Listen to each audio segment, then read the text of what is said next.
Hola, bienvenidos nuevamente. En este video vamos a conversar un poquito de lo que son los objetivos sanitarios de la década y su relación con la atención primaria. Eh, toda institución, toda organización tiene que tener objetivos claros de lo que tenemos que lograr.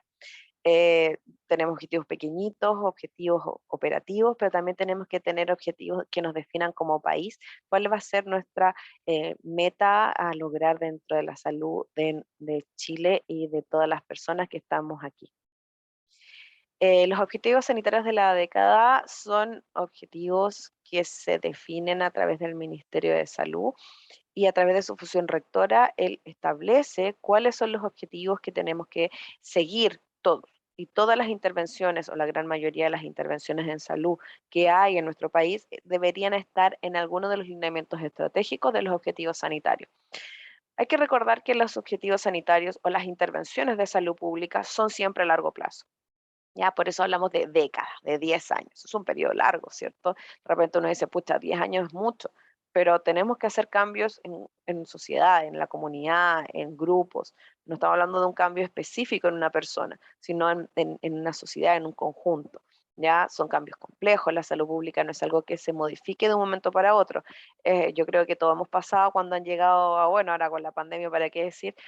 eh, que al principio uno dice, no, tenemos que adaptarnos y hay que hacer esto y empezar a usar mascarilla, pero no es una cosa un día a día, hubo que poner normas, leyes, casi como, no sé, toque queda de todo para que podamos implementar rápidamente un cambio de salud pública, porque era súper necesario, porque estábamos iniciando algo que también desconocíamos mucho, ¿cierto?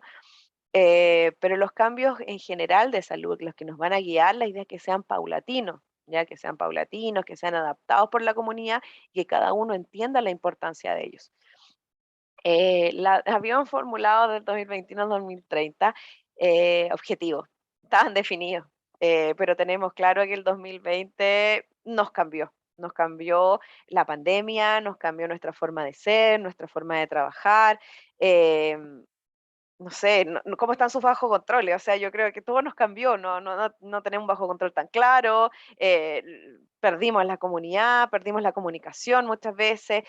Pucha, hubieron meses que estábamos reorganizándonos, ver cómo hacemos, y eso se alargó más o menos en la comunidad o más o menos en diferentes comunas, pero sí es algo que tuvimos que rearmarnos, ¿ya? Por lo cual estos objetivos ya no eran tan, no es que hayan dejado de ser atingentes, siguen siendo importantes, pero sí tuvieron que adaptarse a esta nueva realidad y a esta nueva preparación, donde tuvimos un año y medio, 2 años, donde era como, al principio fue un caos, después nos empezamos a ordenar, mejoramos un poco y una siguiente ola, ¿cierto? Como que nos botaba el agua. Entonces, es importante rearmarse. Siempre hay que tener claro que los objetivos en cualquier proceso de gestión siempre nos podemos reevaluar. Por eso todo proceso de mejora continua incluye evaluación constante. Entonces, para formular los objetivos de la década, hay un proceso metodológico, esto está publicado, es parte de lo que hace el MinSal y es parte de un trabajo constante del Ministerio de Salud, donde hay una etapa de preparación, donde se busca la evidencia, estadística, el trabajo, las cortes de estudios, se trabaja mucho con metaanálisis, investigaciones, con las universidades, con los centros de salud, vamos incorporando los documentos, los insumos para poder tener eso. Una vez que empezamos a hacer objetivos, hay que pasar por un proceso que a veces incluso un poco ingrato, que es la priorización de estos objetivos o de estas temáticas. ¿Por qué? Porque claro, todos podemos darle importancia dependiendo en las condiciones que estamos o desde el punto de vista en que estemos, mayor importancia a un tema que el otro. ¿Ya? Es como, pucha, ¿qué es más importante? ¿La salud del niño o la salud de la madre? Por ejemplo, cuando tenemos un niño menor de 6 meses. O sea, podemos dar razones pro y contra para priorizar uno frente al otro, pero hay que priorizar, porque todo al mismo tiempo es imposible, porque las necesidades son infinitas. y los recursos son finitos. Eso es como un principio básico de cualquier proceso de gestión, ¿cierto? Muchas veces, incluso en atención primaria, yo creo que nos toca gestionar un poco pobreza o lo que tenemos, pero siempre hay que tener claro que hay una priorización y los objetivos sanitarios no es la excepción, ¿ya? Porque yo no puedo buscar intervenir en todas las áreas al mismo tiempo, ¿ya? Entonces, la segunda etapa es la priorización. Una vez que hay un proceso de priorización, se llaman expertos de diferentes áreas, se mete toda la información a una base de datos para hacer una priorización también tanto numérica, cuántica como cualitativa, ya se generan tablas de comparación y con eso vamos a empezar el proceso de visación de las autoridades. ¿Ya? Sabe que sí, esta es la priorización. En paralelo, en conjunto y en paralelo, a medida que se va haciendo también, se tiene que ver la factibilidad técnica también. La factibilidad técnica va de la mano con la avisación de las autoridades. En teoría, el equipo técnico no debería presentar un proyecto o un objetivo o una actividad a la autoridad que no sea factible, ¿ya? Porque hay cosas que quizás quisiéramos hacer, pero en 10 años no es suficiente. Ya, no sé, quisiéramos que todas las casas de Chile tuvieran paneles solares de aquí a 10 años para evitar, o sea, hay que ser realistas también, hay cosas que van a ser cambios mucho más graduales, que quizás lo logremos de aquí a 20, 30 años más, pero hay cambios que tienen que ser más graduales, además muchas veces hay una frase muy típica que es como salud en todas las políticas. Entonces, intervenciones de salud afectan todos o muchos ministerios o muchas áreas. Entonces, la factibilidad técnica es muy importante de evaluar. ¿Ya?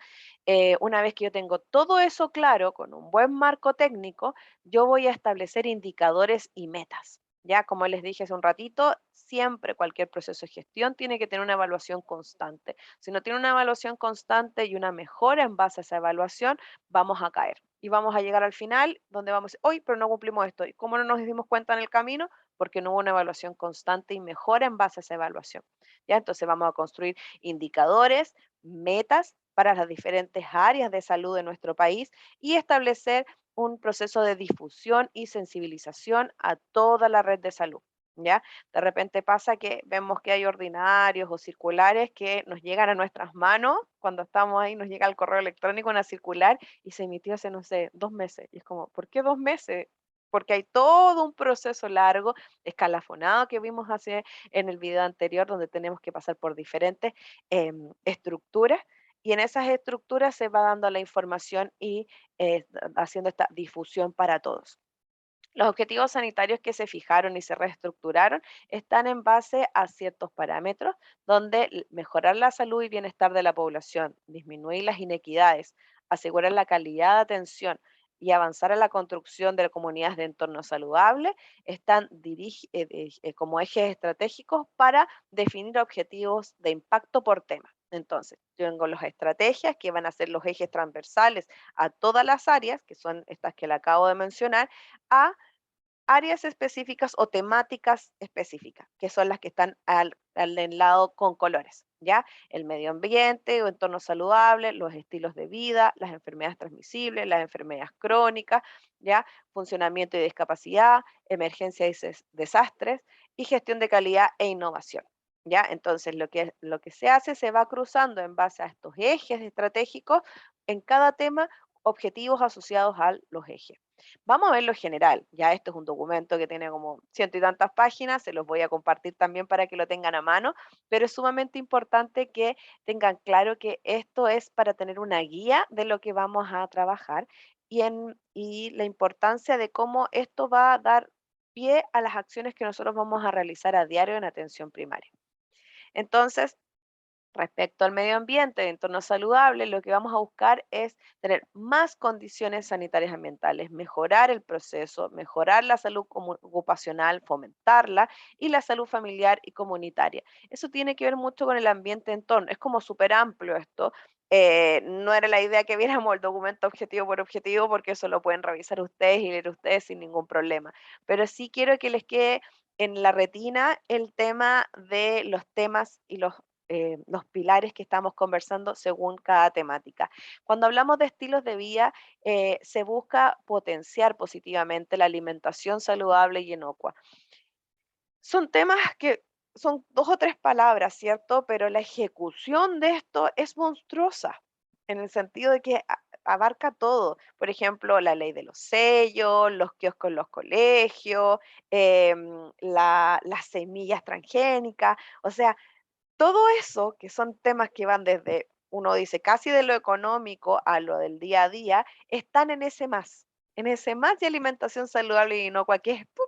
3 palabras, pero eso significa una intervención gigante. Si yo voy a la atención primaria, ¿cómo eso afecta, cómo debería afectar a mi actividad diaria? Tenemos que fomentarlo, desde que no esté el carrito de sopaipilla afuera del CESFAM, por ejemplo, hasta la intervención en box, donde voy a hablar de alimentación saludable, voy a enfocar mi intervención de promoción en esta área. Los estilos de vida es algo que nosotros trabajamos. Yo creo que esta diapo en particular es muy de atención primaria, ¿ya?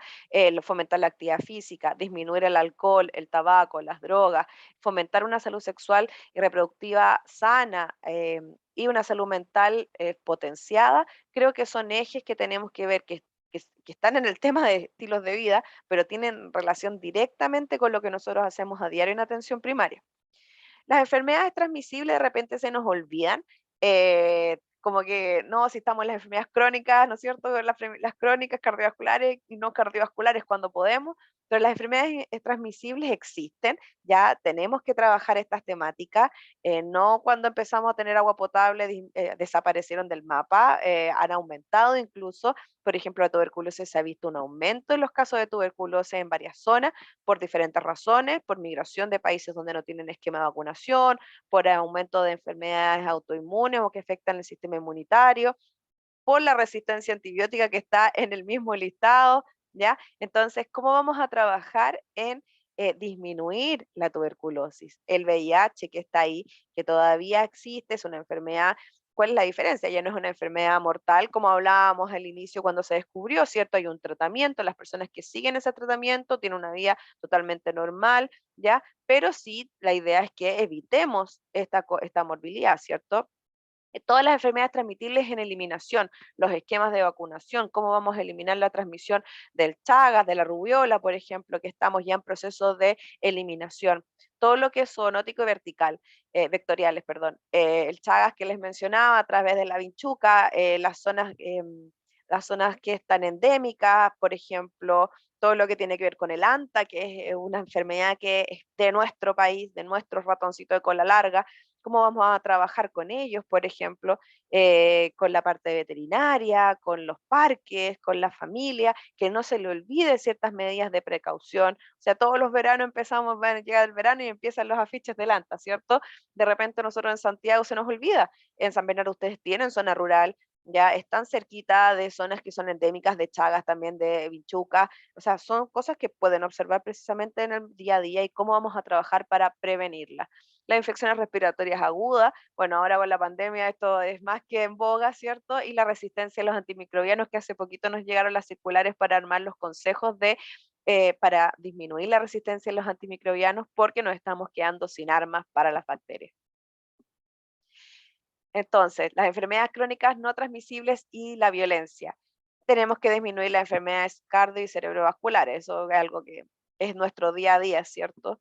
La disminución del cáncer, como nosotros no vamos a tratar el cáncer, pero sí vamos a prevenirlo, lo vamos a pesquisar a tiempo. Eso sí es un trabajo de atención primaria.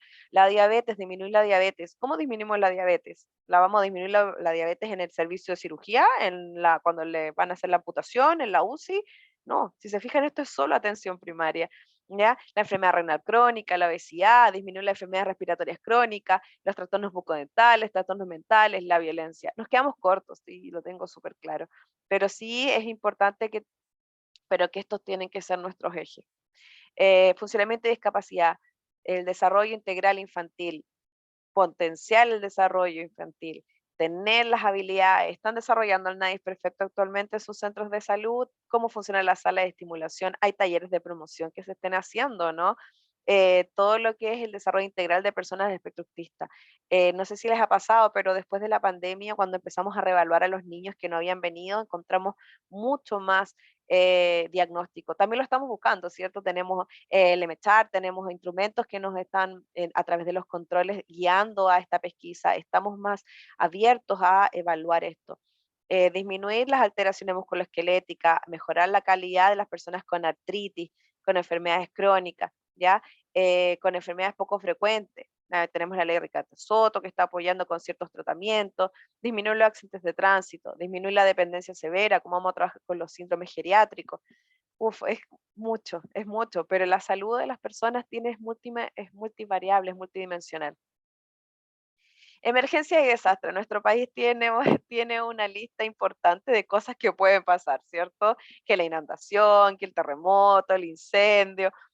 Tenemos historia al respecto y creo que el personal de salud lo tenemos súper claro. En general, la gestión del riesgo en emergencia y desastre es parte de nuestro día a día. Sí debemos ser claros y que a veces se nos olvida un poquito cuando no pasan cosas, ya pasa un tiempo y no, se nos olvidó, ya, pero siempre hay que estar atentos, tenemos que tener un sistema de primera respuesta, tenemos que tener una forma de comunicarnos, tienen que estar el sistema de comunicación alternativo que nos pide la acreditación en algún momento, pero no es porque sea la acreditación, sino porque nos tenemos que preparar frente a estas cosas. La gestión de calidad e innovación. Es importante que en salud tengamos claro que la gestión del personal de la salud tiene que ser un punto a trabajar, ¿ya? La infraestructura y el equipamiento es trascendental. Tenemos claro que los procesos de construcción de un centro nuevo son lentos, que tenemos hartos problemas desde el punto de vista de la gestión financiera, pero sí es algo que tenemos que proteger. La tecnología de la información, el uso de la ficha clínica electrónica, significa que no es solo la ficha clínica electrónica, que a mí me encanta todo esto porque yo donde sea puedo acceder a todo y no tengo que estar nadando en un montón de carpetas para encontrar información o entendiendo letras, ¿cierto? Pero sí eso significa que tienes que tener un computador que pueda acceder generalmente por lo menos a internet para poder acceder a la ficha electrónica, ¿o no? Entonces, la gestión de la tecnología es la información y la tecnología. Tenemos que tener un puerto de internet, tenemos que tener un internet que no se caiga, una ficha electrónica que te dé sustento, un computador que funcione, ¿ya? Que puede ser que sí, la ficha electrónica es maravillosa, pero si no tenemos todo eso funcionando, puede ser más complicado que nada. ¿Cómo vamos a fomentar en esto, en la gestión y la innovación, la participación social? ¿Cómo vamos a hacer que la comunidad participe, que sean partícipes de este proceso? Nosotros no somos como equipo de salud los únicos responsables. Mejorar la calidad y la seguridad es trascendental. Ahí como equipo gestor es importante que tengan claro cómo vamos a trabajar con la calidad. La acreditación de calidad está claro que no es obligatoria en este momento todavía para atención primaria, pero es trascendental en el sentido que nos define ciertos mínimos para trabajar. Entonces tenemos que ver cómo esos mínimos son parte de nuestro día a día y no es algo extra para acreditarnos. Entonces, los ejes estratégicos se resumen en este dibujito que está en la misma normativa y donde va a enfocar que el sistema económico, político, social, a través de un enfoque de equidad y la definición de estos ejes que estábamos conversando, va alrededor de toda la perspectiva del curso de la vida. ¿Ya? Entonces es sumamente importante cómo esto se fomenta y sustenta todo esto para que realmente tengamos salud para todos en nuestro país. Entonces, para terminar, esto es como súper macro, ¿cierto? Y cuando vean el documento van a ver que algo más macro todavía. Pero, ¿por qué nos importa atención primaria? Porque nosotros vamos a ejecutar. Si vamos, yo podría haber estado 3 horas hablando aquí de cada uno de esos cuadritos y darle por lo menos 10, 20 ejemplos de cada uno, de cómo desarrollamos eso realmente en atención primaria y dónde somos pilar fundamental en la gran mayoría de ellos. ¿Ya? Entonces, es sumamente importante que si nosotros estamos en un equipo gestor en atención primaria, tenemos que tener claro que esos son los objetivos del ministerio. Entonces, si nosotros queremos fomentar, queremos conseguir recursos, queremos postular a PRAPS o a convenios o a mejores prácticas, tenemos que tener claro cuáles son los objetivos. O sea, si yo voy a postular una mejor práctica o voy a postular a un proyecto al gobierno regional o al PRAPS para conseguir cosas para nuestro centro de salud o con la comunidad o cualquier proyecto así, tengo que tener objetivos que me voy a sustentar y esos objetivos macro son los objetivos sanitarios del país. Entonces, muchas gracias por estar en este video, por compartir y por lo que podamos conversar dentro de la plataforma. Que esté muy bien.